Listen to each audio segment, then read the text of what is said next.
गरीबी होता कैसे है?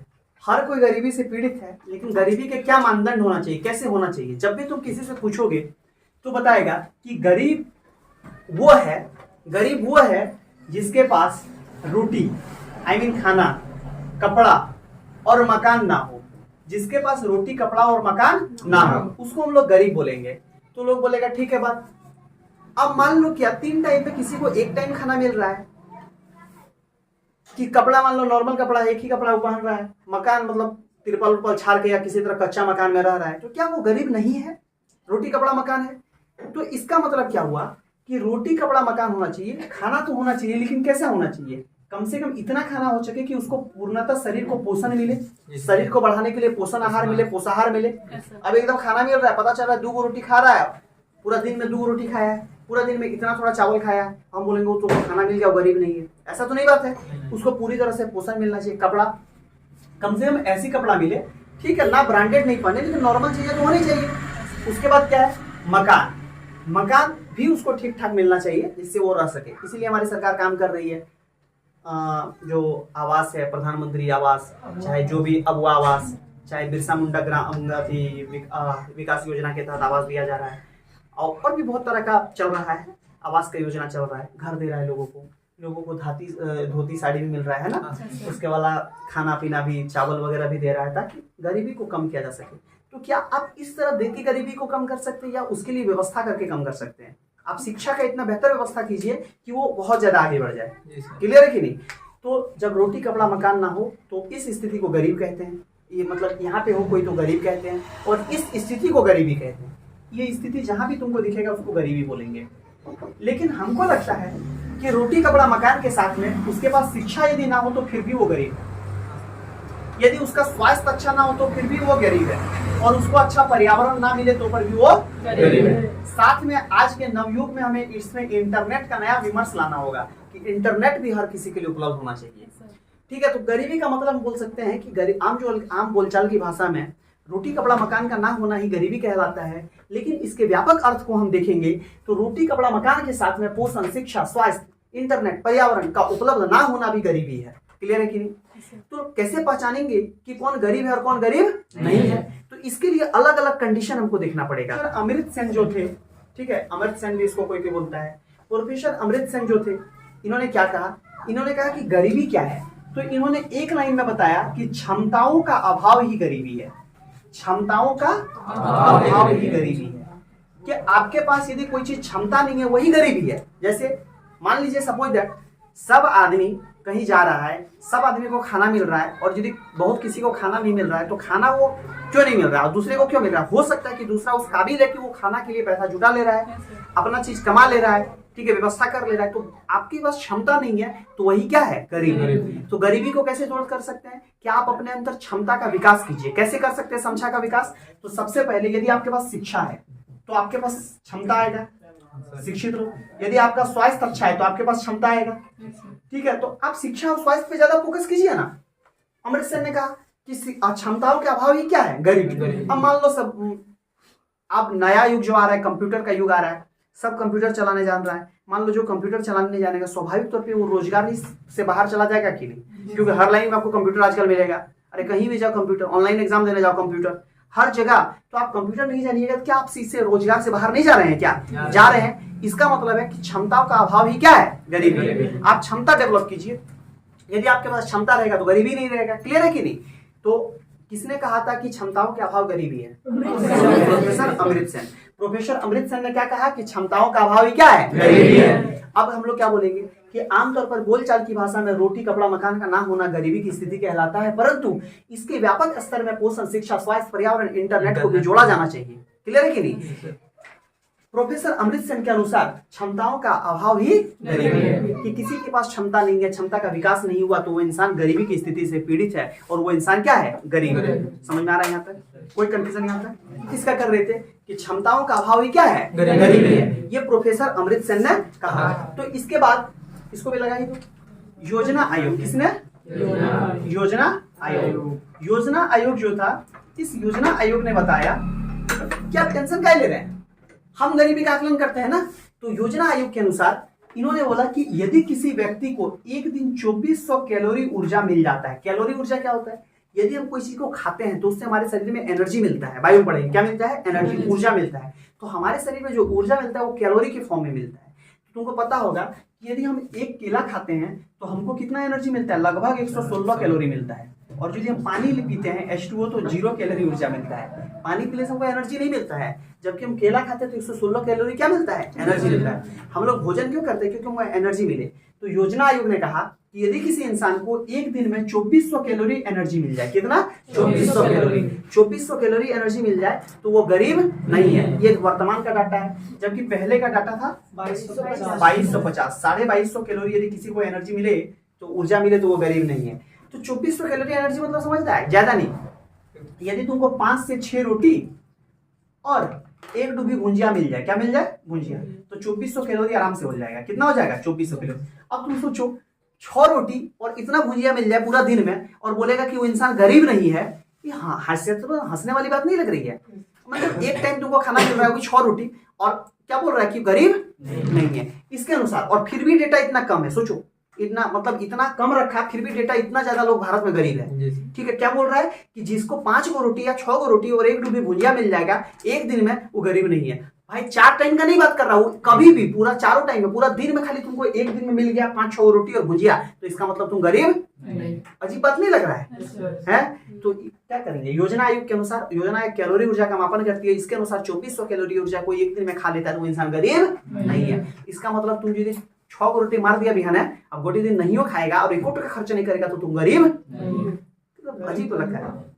ठीक है, इसके बाद एक समिति आया, तेंदुलकर समिति। कौन आया? तेंदुलकर समिति जब आया, इसने भी गरीबी का आकलन किया। तेंदुलकर समिति जो था, इसके अनुसार ये 2005 में आया था। कब आया था? 2005 में। तो इसने क्या बताया तेंदुलकर समिति ने? ये खर्च का के अनुसार बताया। किसके अनुसार? यदि कोई व्यक्ति गांव में रहता है, कहाँ रहता है? गांव में। और कोई व्यक्ति यदि शहर में रहता है, ठीक है, कहाँ रहता है? शहर में। तो गांव में जो यदि व्यक्ति रहता है वो प्रतिदिन कितना? प्रतिदिन यदि 27 रुपया खर्च करता है, और शहर वाला 33 रुपया। तेंदुलकर समिति 2005 में मतलब ये आया था, और इसने क्या बताया कि यदि कोई व्यक्ति गांव में रहता है और प्रतिदिन 27 रुपया खर्च करता है, और कोई व्यक्ति शहर में रहता है और प्रतिदिन 33 रुपया खर्च करता है, तो गरीब नहीं है। अब सोचिए, देखो, यदि तुम कहीं बाहर में रहता है, मान लो धनबाद में रहता है, और रूम रेंट देता है, ठीक है, लॉजिकली बात है, रूम रेंट देता है मतलब 1000। कितना देता है? 1000। अब देखो 27 रुपया एक दिन में खर्च का बात कर रहा है, 33 रुपया एक दिन में, तो 33 गुना 30 हो जाएगा 30 दिन का। 3 दिया 9, 990 रुपया। तो 1000 रुपया तुम खाली रूम रेंट दे दिया धनबाद में रह के, और तुम खाया पिया कुछ नहीं किया, तो इस कपड़ा वपड़ा कुछ नहीं पहना, इसका मतलब तुम गरीब। कैसा डेटा दिया? 27 रुपया कुछ होता है रे गरीबी के मामले में? ठीक है, अब क्या बोल रहा है कि 27 रुपया यदि गांव में रह के कोई गरीब, कोई मतलब प्रतिदिन खर्चा कर दिया तो गरीब नहीं है। अब 27 रुपया, तुम 1 रोटी खाएगा तो 5 टका दाम है, अरे 1 रोटी का 5 टका दाम है। 5 गो रोटी खा लिया, सरकारियों नहीं मिला, 25 टका पूरा किया, 27 टका, तो इसका मतलब तुम गरीब नहीं है। खैर जो भी हो, हमको ये डेटा याद रखना है कि तेंदुलकर समिति जब आया 2005 में, इसने क्या कहा कि कोई व्यक्ति प्रति व्यक्ति गांव में यदि 27 रुपया खर्च करता है और शहर में यदि 33 रुपया खर्च करता है तो गरीब। इसको थोड़ा रिवाइज किया गया, और आगे आया रंगराजन समिति। कौन सा समिति? और ये रंगराजन समिति का समिति आया 2012 में। कब आया? रंगराजन समिति ने बताया कि ठीक है, सेम ईवी खर्च का डेटा दे रहे थे, और रंगराजन समिति के अनुसार गांव में डेटा कितना मिला? 32 रुपया, और शहर में कितना मिला? 47। बोले कि गांव में रह के यदि कोई 32 रुपया खर्च कर देता है एक दिन में तो गरीब नहीं है, और कोई शहर में रह के 47 रुपया खर्च कर देता है तो गरीब नहीं है। ये डेटा बहुत कम था, फिर भी भारत में इतने लोग गरीब रहे। एक विश्व बैंक ने भी डेटा दिया। किसने? विश्व बैंक ने बोला कि यदि कोई व्यक्ति प्रतिदिन कितना? प्रतिदिन $2 खर्च करता है। कितना डॉलर? $2 खर्च करता है तो गरीब नहीं है। ये थोड़ा सा डेटा ठीक लगता है। $2 मतलब 2, और $1 में मान लो कि हमेशा ये आगे पीछे होते रहता है, तो 86 रुपया, तो 86 रुपया देख लेते हैं। 86, 6 दूनी 12 का 2, हाथ में 1, 8 दूनी 16, 17। यदि एक व्यक्ति एक दिन में 172 रुपया खर्च कर दे रहा है तो गरीब नहीं। ये डेटा थोड़ा समझ में आता है, क्लियर है कि नहीं? कि ठीक है, बाकी ये लोग तो मजाक करके चले गए, है ना? तो गरीबी, तो सबसे पहले गरीबी किसे कहते हैं इसके बारे में ध्यान समझो। हमने क्या कहा कि आम बोलचाल की भाषा में हम कहते हैं कि जिसके पास रोटी कपड़ा मकान ना उसे गरीबी कहते हैं, लेकिन इसके व्यापक स्तर को समझने के लिए हमें पोषण, शिक्षा, स्वास्थ्य, पर्यावरण और इंटरनेट पर भी ध्यान देना होगा। प्रोफेसर अमृत सेन के अनुसार क्षमताओं का अभाव ही गरीबी है, क्योंकि क्षमता का विकास करेंगे तो गरीबी दूर होगा। इसलिए प्रोफेसर अमृत सेन ने कहा कि शिक्षा और स्वास्थ्य पे जोर देना चाहिए। क्लियर है कि नहीं? जो उसके बाद गरीबी को कुछ की गरीबी बताया कैसे, गरीबी कौन है ये कैसे जानेंगे, तो योजना आयोग ने बताया कि यदि एक दिन में किसी को 2400 कैलोरी ऊर्जा मिल जाएगा खाने के बाद तो गरीब नहीं है। तेंदुलकर समिति 2005 में आया था, इन्होंने बताया कि गांव में यदि प्रतिदिन प्रति व्यक्ति 27 रुपया और शहर में प्रतिदिन प्रति व्यक्ति 33 रुपया खर्च कर देता है तो गरीब नहीं है।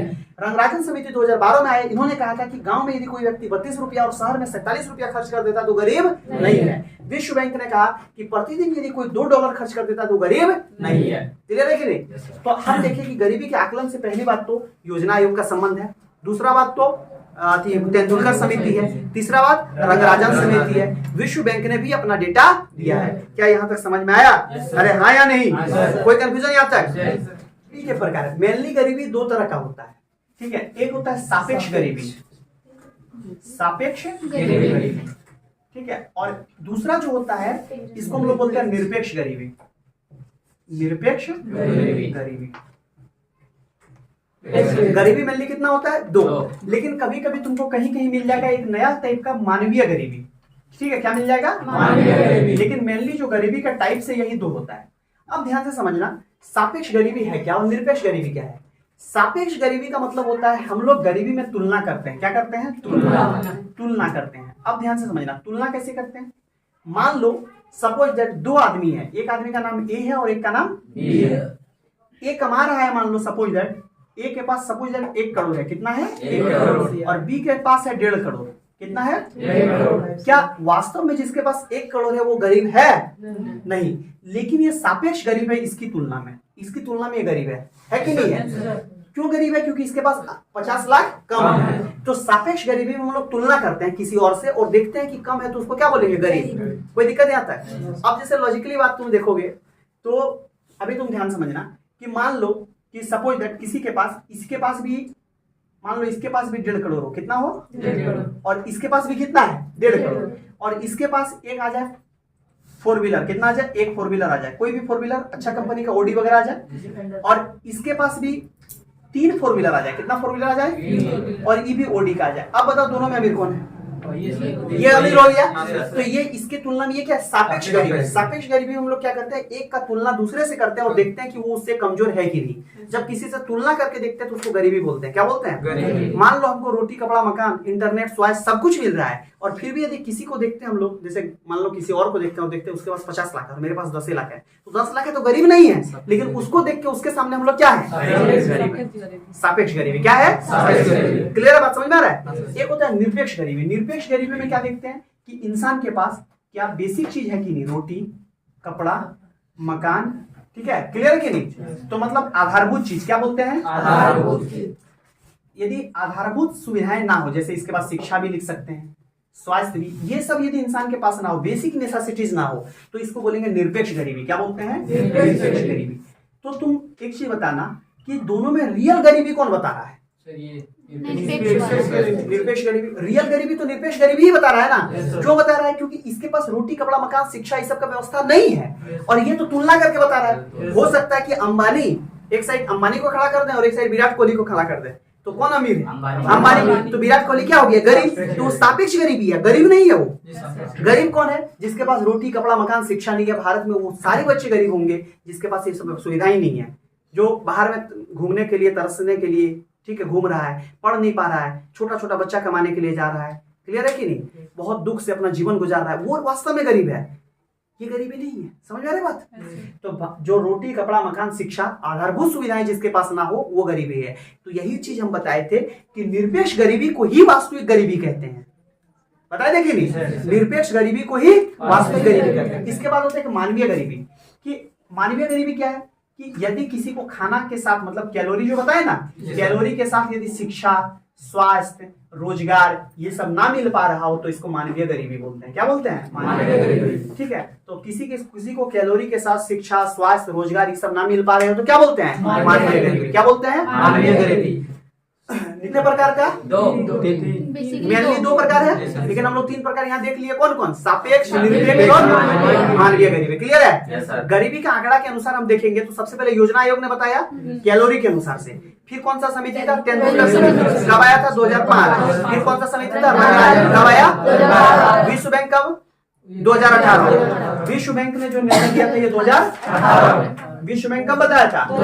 2018। क्या यहाँ तक समझ में आ रहा है? रिपोर्ट में पता चला कि 2015-16 में जो ग्रामीण शहरी गरीबी था ये 8.65% था, 2019-21 में ये 5.27% हो गया। गांव में जो गरीबी थी 2015-16 में 32.59% थी। 59 की इसको 5-9 पढ़ते हैं, मैथ में क्या पढ़ते हैं? 5-9, 5 अलग अलग बात है, ठीक है।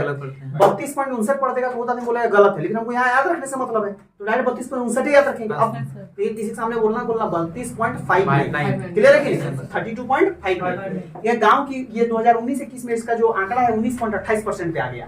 कुल गरीबी 2015-16 में था 24.85% और 19-21 में कितना? 14.96%। तो तुम्हारे पास करंट में पूछा जाए कि बताइए कि भारत में जो गरीबी हम लोग देखते हैं, ठीक है, इस गरीबी वर्तमान में कितनी गरीबी है? तो तुमको बोलना है 14.96%। वर्तमान में पूछेगा शहरी गरीबी कितना है तो 5.27%। वर्तमान में गांवों में गरीबी कितना है? 19.28%। क्या पहले के तुलना में गरीबी कम हुआ है? हाँ, कम हुआ है। क्लियर है कि नहीं? हाँ, कम हुआ है। कोई कंफ्यूजन यहाँ तक? भारत में सबसे गरीब राज्य कौन है? बिहार। भारत का सबसे गरीब राज्य बिहार है। देखो, भारत में यदि सबसे अमीर राज्य पूछा जाए महाराष्ट्र है, ठीक है। महाराष्ट्र जीडीपी के अनुसार, किसके अनुसार? और गोवा हो गया किसके अनुसार? प्रति व्यक्ति आय के अनुसार। क्योंकि गोवा की जनसंख्या कम है तो वहां बेसी पैसा प्रति व्यक्ति आय में बट गया। क्लियर है कि नहीं? इसलिए हो गया। कोई कंफ्यूजन यहाँ तक? ध्यान से समझना। तुम एक चीज सुने होगे, राज्य सरकार भी एक तरीका देती है। कौन देती है? राज्य सरकार। राज्य सरकार बताती है एपीएल और बीपीएल। क्या बताती है? एपीएल और बीपीएल। ध्यान समझना। मान लीजिए सरकार कुछ भी एक निश्चित करे, जैसे हम मान लेते हैं कि एक महीना में कोई परिवार मान लो 6,000 कमा रहा है। कितना कमा रहा है? 6,000। तो साल में कितना कमाएगा? 72,000 कमाएगा। क्यों? क्योंकि एक महीना में कमा रहा है 6,000, तो 6 को किससे गुना किए? 12,000। क्योंकि एक साल में कितना महीना? 12 तो 72,000 मान लो सालाना कमा रहा है। क्या कमा रहा है? तो यहाँ से एक लाइन खींच देती है, बोलती है 72,000 से जो ज्यादा कमा रहा है इसको बोलेंगे एपीएल। और जो 72,000 से कम कमा रहा है बीपीएल। ध्यान समझना। 72,000 के लाइन को मान लो बोलते हैं सरकार पुवर्टी लाइन। क्या बोलता है? पुवर्टी लाइन। और इसी पुवर्टी लाइन को हम लोग बोलते हैं गरीबी रेखा। गरीबी रेखा। अब देखो, ऊपर रहेगा तो इंग्लिश से इसको एबव बोलते हैं, नीचे रहेगा बिलो। तो पुवर्टी लाइन, गरीबी रेखा के जो ऊपर रहेगा उसको एपीएल बोलेंगे, एबव पुवर्टी लाइन, गरीबी रेखा के ऊपर। और जो नीचे रहेगा उसको बोलेंगे बीपीएल, बिलो पुवर्टी लाइन, गरीबी रेखा के नीचे। तो पूछेगा एपीएल बीपीएल डिसाइड कौन करती है? तो राज्य सरकार। कौन करता है? एक निश्चित आय के अनुसार। कोई कंफ्यूजन नहीं आता है? समझ में आ रहा है? अरे हाँ या नहीं? कोई दिक्कत? इस गरीबी का आंकड़ा, ये गरीबी का आंकड़ा जो जारी करता है ये एनएसओ करता है। कौन करता है? एनएसओ। गरीबी का आंकड़ा कौन जारी करता है? एनएसओ। अब हम बात करते हैं लॉरेंज वक्र। किसका बात कर रहे हैं? लॉरेंज वक्र। अपने आप में बहुत इंपॉर्टेंट टॉपिक है, ठीक है, थोड़ा सा ध्यान देना। लॉरेंज वक्र क्या होता क्या है कि लॉरेंज वक्र हमको, ठीक है, लॉरेंज वक्र हमको बताता है गरीबी के बारे में, असमानता के बारे में। गरीबी, असमानता, समानता। गरीबी, असमानता और समानता। कैसे बोलो? गरीबी, असमानता और समानता। कैसे बोलो? गरीबी, असमानता और समानता। देखो, मान लो हम लोग ऐसा एक वक्र खींचे, ठीक है, ऐसा एक चित्र ले रहे हैं। इधर हम लेंगे 0 मान लेते हैं। इस साइड हम ले रहे हैं जनसंख्या। क्या ले रहे हैं? जनसंख्या। इधर जनसंख्या बढ़ रहा है। इस साइड हम ले रहे हैं आय। क्या ले रहे हैं? आय मतलब पैसा, ठीक है। इधर आय बढ़ रहा है। तो मान लो 0 जब जनसंख्या रहेगा तो पैसा भी 0 रहेगा। मान लो जनसंख्या 10 हुआ। क्या हुआ? 10। और जब पैसा भी 10 हो गया। क्लियर है कि नहीं? ऐसे बढ़ते बढ़ते जाएगा तो एक ऐसा सीधा लाइन मिलेगा कि मान लो 10 जनसंख्या तो पैसा भी 10, 20 जनसंख्या तो पैसा भी 20, ऐसे करके 30 जनसंख्या मतलब पैसा भी 30, 40 जनसंख्या तो पैसा भी 40। तो इस तरह करके यदि बढ़ेगा, ध्यान से समझना, तो इसको हम लोग बोलेंगे समानता रेखा। क्या बोलेंगे? समानता रेखा। कि मतलब कि जितना जनसंख्या है उतना ही पैसा है, सबके सामने समानता है। क्लियर है कि नहीं? तो समानता रेखा जो होता है 45 डिग्री पे। कितना पे होता है? 45 डिग्री। फिर भी बार बार बोल रहे हैं कि समानता रेखा कितना पे होता है? 45 डिग्री। बीच से कोई लाइन जा रहा है, इसका मतलब समान है। क्या है? समान। मान लो 10 करोड़ पैसा है तो 10 करोड़ लोगों में बटा। 20 करोड़ पैसा है तो 20 करोड़ लोगों को बंटा, 30 करोड़ पैसा है तो 30 करोड़ लोगों को बंटा, ऐसे करके तो समानता रेखा बताता है। क्या बताता है? तो पहला बात कि समानता रेखा कितना डिग्री पे होता है? लॉरेंज वक्र किससे संबंधित है? गरीबी के आंकड़ा बताने से। गरीबी के आंकड़ा, गरीबी में समानता और असमानता बताता है। समानता और असमानता कौन बताता है?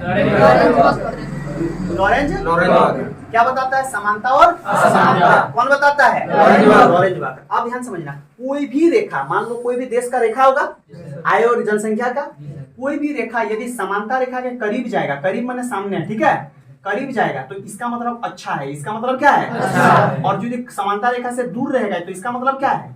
खराब है। अब ध्यान से समझना, क्या है? खराब है। ये समझ में आया? हम क्या बताए कि लॉरेंज वक्र जो है ये लॉरेंज द्वारा दिया गया था। इसमें क्या बताया गया? इसमें बताया गया जनसंख्या और आय के अनुपात को बताया जाता है। 45 डिग्री पे समानता रेखा होता है। कितना डिग्री पे? 45 डिग्री। फिर से बता रहे हैं, आई विल रिपीट, समानता रेखा 45 डिग्री पे होता है। यदि कोई रेखा समानता रेखा के करीब जाएगा इसका मतलब अच्छी अर्थव्यवस्था है, और समानता रेखा से दूर जाएगा इसका मतलब खराब अर्थव्यवस्था है। अब ध्यान से समझना, हम तुमको यहाँ पे कुछ चीज पूछ रहे हैं, जैसे क्वेश्चन करके। मान लो कि ये हमारा एक, इधर जनसंख्या, इधर क्या है? जनसंख्या, और ऊपर में क्या है? ठीक है। बीच में कौन सा रेखा होता है? समानता रेखा। ये क्लियर है कि नहीं? बीच में कौन सा रेखा है? समानता रेखा। अब मान लेते हैं, हम ध्यान समझना, मान लेते हैं किसी देश का ऐसे करके ऐसे है विकसित रेखा। क्लियर है कि नहीं? ये किसी देश की अर्थव्यवस्था की अनुपात है रेखा, ये वाला। इसको मान लेते हैं ए। क्या मान लेते हैं? ए। और एक रेखा मान लेते हैं किसी देश का ऐसा है, इसको मान लेते हैं बी। क्या मान लेते हैं? बी। अब तुमको इस क्वेश्चन में बताना है कि ज्यादा अच्छा अर्थव्यवस्था ए का है कि बी का है? ज्यादा अच्छा अर्थव्यवस्था किसका है? क्यों ए का है? करीब है। क्लियर है कि नहीं? तो इसमें अच्छी किसका हो जाएगा? अच्छी अर्थव्यवस्था किसकी होगी? अच्छी अर्थव्यवस्था ए का है ना, और खराब किसकी होगी? बी का। खराब किसका होगा? क्या आपको लॉरेंज वक्र समझ में आया? हाँ या नहीं? इससे ज्यादा नहीं समझना है, जितना समझ में आया काफी है। देखो हम क्या बताए कि समानता रेखा होता है 45 डिग्री। कितना होता है? 45 डिग्री। यदि उसके करीब जाएगा, समानता रेखा के करीब जो रहेगा वो अच्छी अर्थव्यवस्था, और उससे दूर जाएगा तो कोई दिक्कत नहीं आता। समझ में आ रहा है बात? माइंड में घुस रहा है? उधर देखो, इधर गिणी गुणांक क्या होता है, ध्यान समझना। अभी अब जो लोग ग्राफ में देखे, किसमें देखे? लॉरेंज वक्र दिखाता है ग्राफ में। लॉरेंज वक्र किसमें दिखाता था? ग्राफ में। हाँ, लॉरेंज वक्र जो बताता था ये ग्राफ में बताता था। इसी ग्राफ का वैल्यू यदि हम लोग गणितीय रूप में लाए, डेटा में लाए, गणित के फॉर्म में लाए, तो ये कौन बताता है? गणित रूप में इसका वैल्यू बताता है गिणी गुणांक। कौन बताता है? गिणी गुणांक का ध्यान समझना, गिणी गुणांक का हमेशा वैल्यू 0 से बराबर या 0 से बड़ा होगा। इसका मतलब क्या है? 0 से बराबर या 0 से बड़ा। किसका वैल्यू? गिनी गुणांक। किसका वैल्यू? गिनी गुणांक। गिनी गुणांक। और 1 से छोटा या 1 के बराबर होगा। किसका वैल्यू? गिनी गुणांक। क्लियर है कि नहीं? यदि गिनी गुणांक का वैल्यू 0 है, कितना है? 0, तो एकदम अच्छी अर्थव्यवस्था है। क्या है? अच्छी अर्थव्यवस्था। साथ में क्या है? समानता है। क्या है? समानता है ना, समानता, समानता।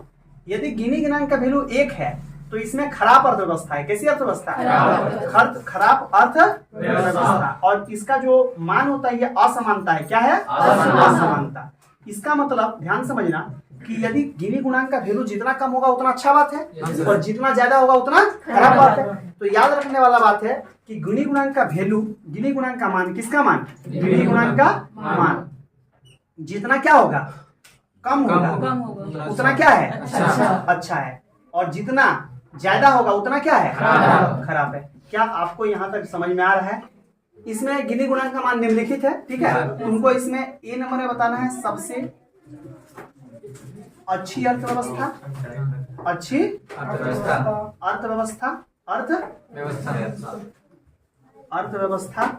और दूसरा नंबर में बताना है सबसे खराब अर्थव्यवस्था, खराब अर्थव्यवस्था। डी। अच्छा बी। ए नंबर का आंसर क्या होगा? बी। है बी। गिनी गुणांक का मान निम्नलिखित है। क्या है? निम्नलिखित। तो सबसे अच्छी अर्थव्यवस्था बोले सबसे कम जो रहेगा वो सबसे अच्छा होगा। तो सबसे कम क्या है? 0.11। तो ऑप्शन नंबर बी क्या होगा? सबसे और सबसे खराब में क्या आएगा? 0.48। क्या तुमको समझ में आया? Yes sir. क्या गिनी गुणांक क्लियर हुआ? Yes sir. क्या तुमको इससे पहले वाला लॉरेंज वक्र क्लियर हुआ? Yes sir. आया नहीं? Yes sir.